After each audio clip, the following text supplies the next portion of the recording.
First of all, just thank you, ambassadors, diplomatic corps, friends, colleagues coming here. I love Washington. I know Capricia loves Washington, and most of you in the crowd, if not all of you, have a special appreciation for what our city does, regardless of what's going on right now. We won't talk about that.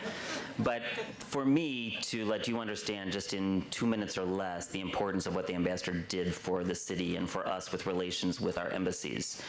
We started to talk about having this Embassy Chef Challenge, have the embassies open in the month of May.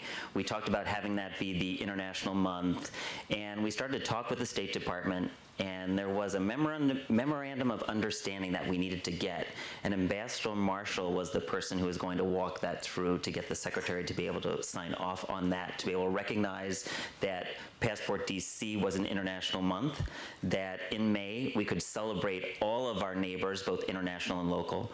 And I told Capricia as we were sitting here that without her interest, without her resilience to be able to get that done, because it did take a while to walk that through and to understand why it was important. But Capricia knows why it was important, and all of you are here to celebrate her tonight. She gets what we all do. She gets that we all have a business to run, but most importantly, through our diplomatic relations, we can really begin to talk about what can be rather than just what we didn't do. So thank you so much, Capricia. I really appreciate everything you've done for cultural tourism for DC, and we look forward to having you honored this next May in the month of Passport DC. So thank you very much.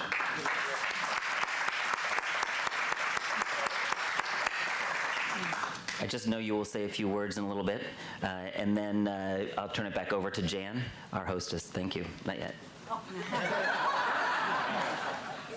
Listen, we could listen to Capricia all night. I have heard her before, and she says it all. She understands what this is all about. But we have a few people that we'd like to call on, and I'm starting with the woman who is considered our senior representative of the Diplomatic Corps, Her Excellency Claudia Fritsche of the Embassy of Liechtenstein, who has been a great person for this city, has been here now 11 years, I believe, and has touched so many of our lives. I've asked her to come up and speak on behalf of the Diplomatic Corps, and then we're going to open it up. But Ambassador, Her Excellency Claudia Fritsche of the Embassy of Liechtenstein.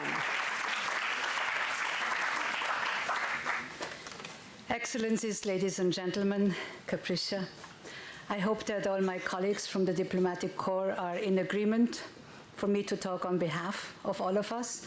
Well, if not, it's too late. I would like to just, in a few words, pay tribute to Capricia, who has been a truly outstanding chief of protocol. And that is an understatement.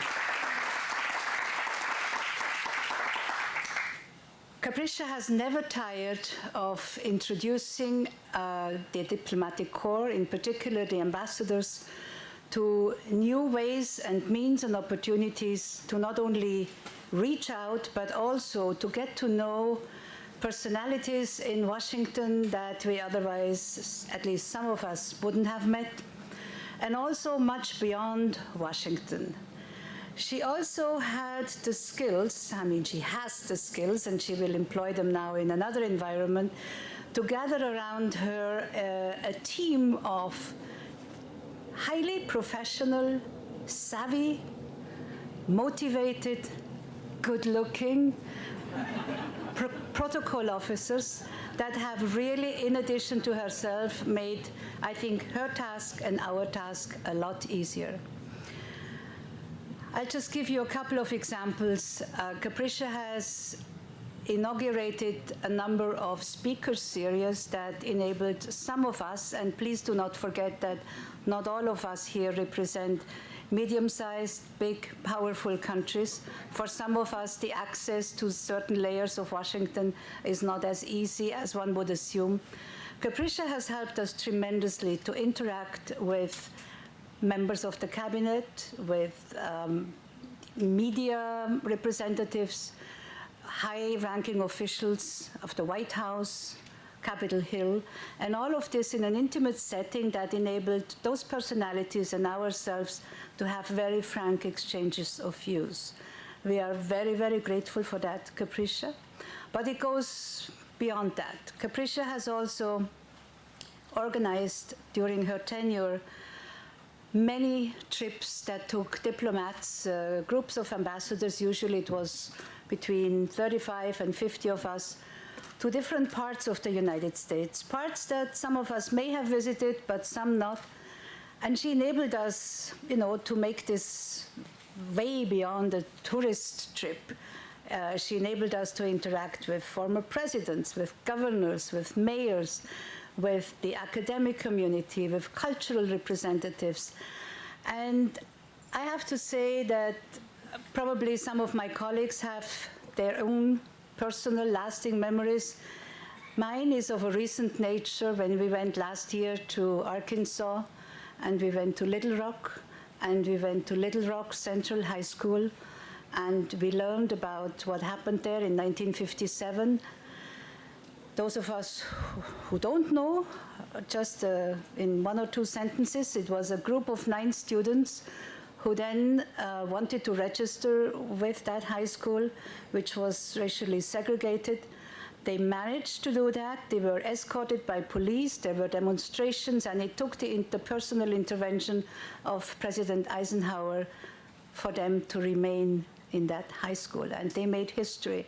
And for us diplomats, at least for myself, it was one of the highlights of my career in terms of personal experiences to meet 2 of the Little Rock 9. It was an unforgettable experience.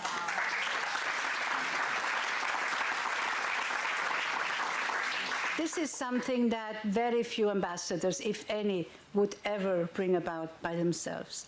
This is just one example of the many things that are out of the ordinary that Capricia made possible for us. Many of you have been able to witness her in action when there were state visits, either personally, if it was your head of state, or on television, if it was not. And we have seen her on television when she accompanied the president on trips abroad. And we have seen that, of course, she discharged those duties not only with the highest degree of professionalism, but also with a very distinct sensitivity for other cultures, with great style, and with a lot of charm. And I am telling you, those qualities, all of them combined in one person, that's quite something. What I also would like for you to know is that we all in the diplomatic corps, we miss Capricia terribly.